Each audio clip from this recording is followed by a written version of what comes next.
safe.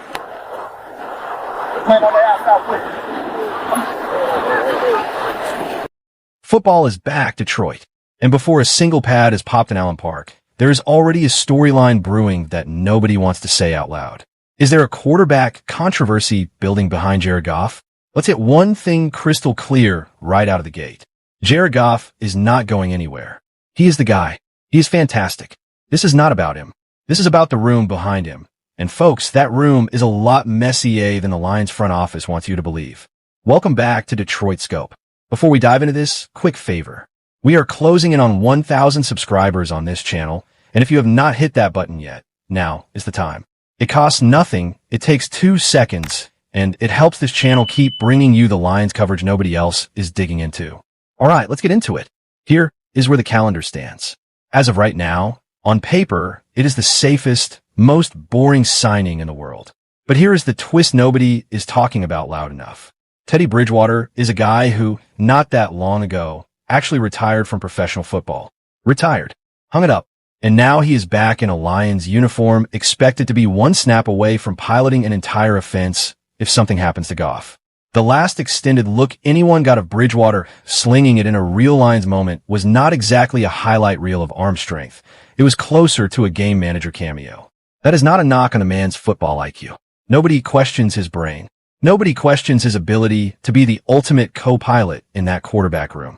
But if you're asking whether Teddy Bridgewater still has the tools to be a difference-making QB2 in a live NFL game in 2026, that is a fair question to at least whisper about.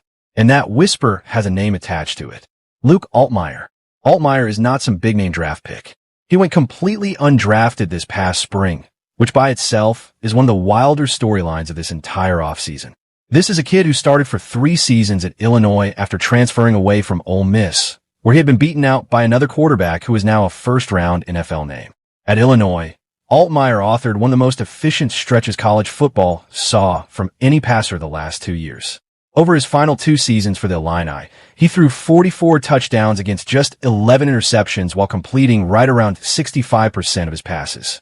His senior season alone, he completed over 67% of his throws for 22 touchdowns and only 5 picks, dragging Illinois to a 9-win season that included a bowl victory over Tennessee. So why did a guy with that kind of production go completely unselected in the draft? Arm strength questions. Analysts across the league flagged that his arm is solid, not special. But here is what everybody who has actually watched him up close in Allen Park keeps saying. This kid processes fast. Detroit's new offensive coordinator called him unflappable. The quarterback's coach has publicly said you cannot overload this guy with information. He just keeps absorbing it. Even Dan Campbell himself has come out and praised how quickly Altmyer has retained Detroit's offensive install, saying the rookie has held up exactly the way the staff hoped he would from day one. Now let's be honest about the ceiling here. Nobody in their right mind, including this channel, is predicting Luke Altmyer starts a game for the Detroit Lions this season. That is not the story. The story is whether he can leapfrog Teddy Bridgewater in that quarterback room, whether he forces the Lions to carry 3 quarterbacks on this roster instead of 2, and whether Detroit finally, after years of failing to develop a young passer behind Goff, might have stumbled into a legitimate long-term QB2 candidate completely by accident as an undrafted free agent making less than $1 million. Multiple national analysts have already started floating Altmyer as a realistic bet to lock down that 3rd quarterback job with a real shot at growing into the primary backup role going forward. The complication is this. If he has a big enough preseason, other teams start paying attention too, and a player like that does not always clear waivers if the Lions try to stash him on the practice squad. That is the tightrope Detroit has to walk over the next month. Do they need 3 quarterbacks taking up a valuable roster spot when this defense and offensive line have their own depth questions? Or do they gamble on developing the most efficient undrafted arm in this year's class? So no, there is not a quarterback controversy in the sense that anybody is threatening Jared Goff's job. But make no mistake, there is real tension brewing for that number 2 spot, and how the Lions handle it says everything about how much they actually trust a 31-year-old Teddy Bridgewater to be the emergency parachute for this entire season. All right, quarterbacks aside, let's talk about the players who could become this summer's certified camp darlings. The guys who show up in shorts and helmets during training camp and instantly get every Lions fan on the internet convinced they are about to be the next great Detroit success story. This franchise has a track record of manufacturing these guys out of nowhere, And this year, there are at least 3 names worth circling on your calendar. First up, on the defensive side, keep your eyes locked on edge rusher Anthony Lucas out of USC. This is a name that should honestly frustrate every single team that passed on him in the draft. Lucas stands roughly 6'5", pushing 256 pounds, an absolute monster of frame with the kind of length that makes him look like he is swallowing offensive tackles whole when he gets his hands on them. He was a 5-star recruit coming out of high school in Arizona, an Under Armour All-American, the kind of prospect who was supposed to be a slam-dunk future first-rounder. Instead, across stops at Texas A&M and then USC, his production simply never matched the hype. Modest sack totals, inconsistent flashes, long stretches where evaluators wondered if the tools would ever click into on-field dominance. But here's why Detroit is intrigued. One of the most respected voices covering this team pointed directly to Lucas's college tape against LSU as proof of concept, calling him a legitimate game wrecker in that matchup, even though the raw stat line barely moved the needle. That is the whole profile in one sentence. The numbers explain why 31 other teams let him walk right past the draft entirely. The tape explains why Detroit's own coaching staff, including new defensive coordinator Kelvin Shepard, wanted him anyway.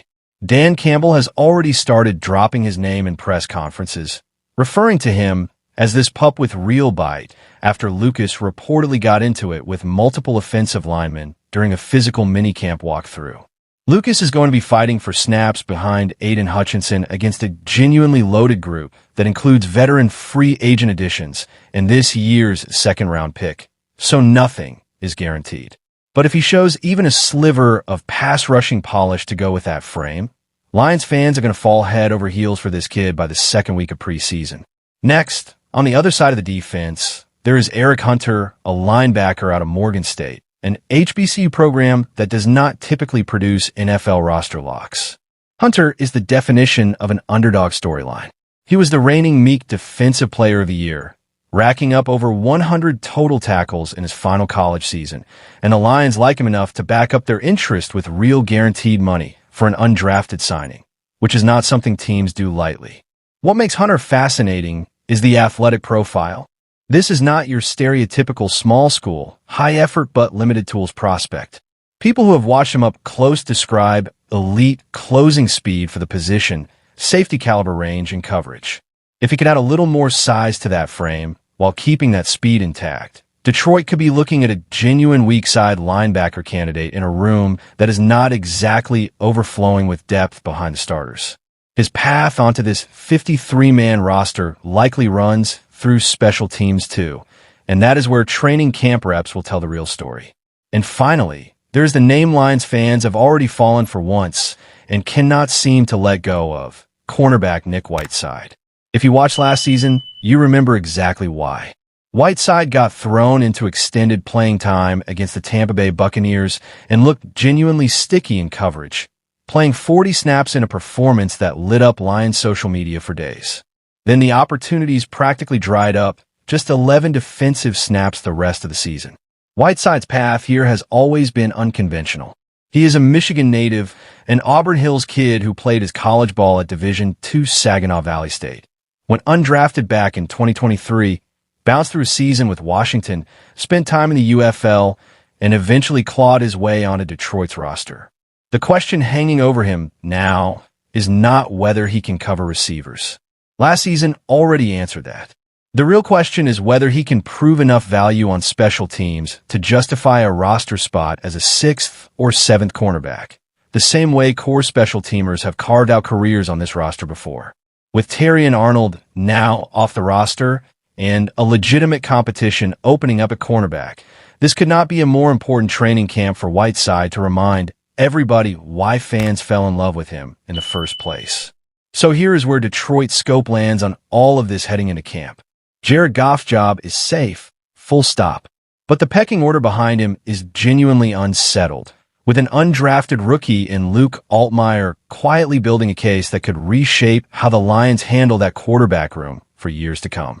And on the fringes of this roster, you've got 3 completely different underdog stories in Anthony Lucas, Eric Hunter, and Nick Whiteside, each one carrying the kind of small schooler overlooked chip on their shoulder that this franchise under Dan Campbell has built an entire identity around rewarding. Training camp opens in days. The pads come on August 2nd.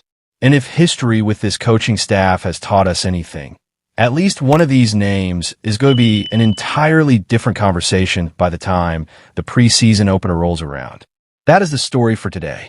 If you enjoyed breaking this down with us, do not scroll away without hitting that like button. It genuinely helps get this channel in front of more Lions fans. Drop a comment and tell us which one of these guys you're most excited to watch once camp opens. Altmaier, Lucas, Hunter, or Whiteside. And if you have not subscribed yet, we are so close to 1,000 subscribers on Detroit Scope. So go ahead and hit that subscribe button right now so you do not miss a single update once training camp gets rolling. We'll be right back here with more. So until next time, Detroit, stay locked in.